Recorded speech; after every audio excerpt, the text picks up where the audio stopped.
Komputer generasi pertama pada tahun 1940 hingga 1956 menggunakan tabung vakum sebagai komponen utama untuk memproses data.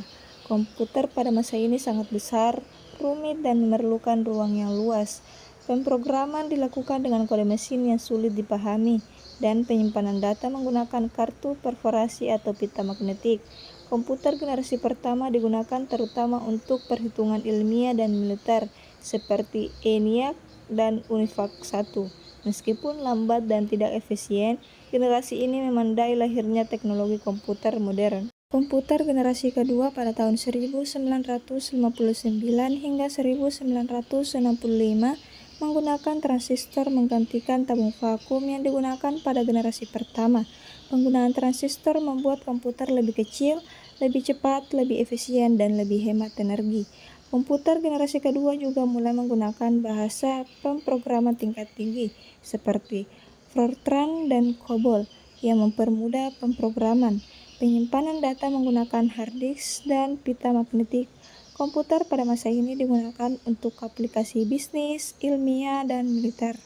Contoh komputer generasi kedua termasuk IBM 7090 dan UNIVAC 1108. Komputer generasi ketiga pada tahun 1965 hingga 1975 ditandai dengan penggunaan sirkuit terpadu IC yang menggantikan transistor pada komputer generasi kedua.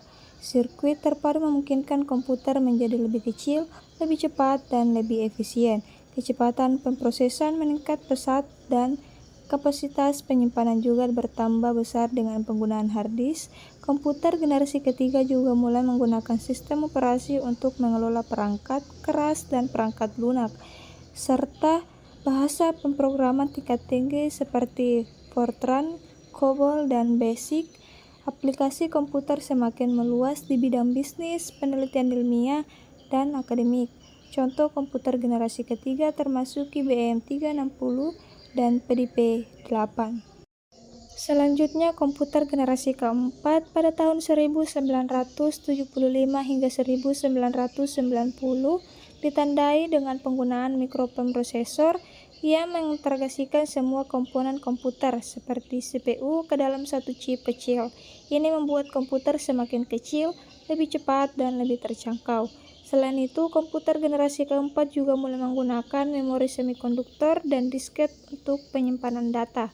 Pada masa ini, komputer pribadi atau PC mulai berkembang pesat dan banyak digunakan di rumah serta bisnis.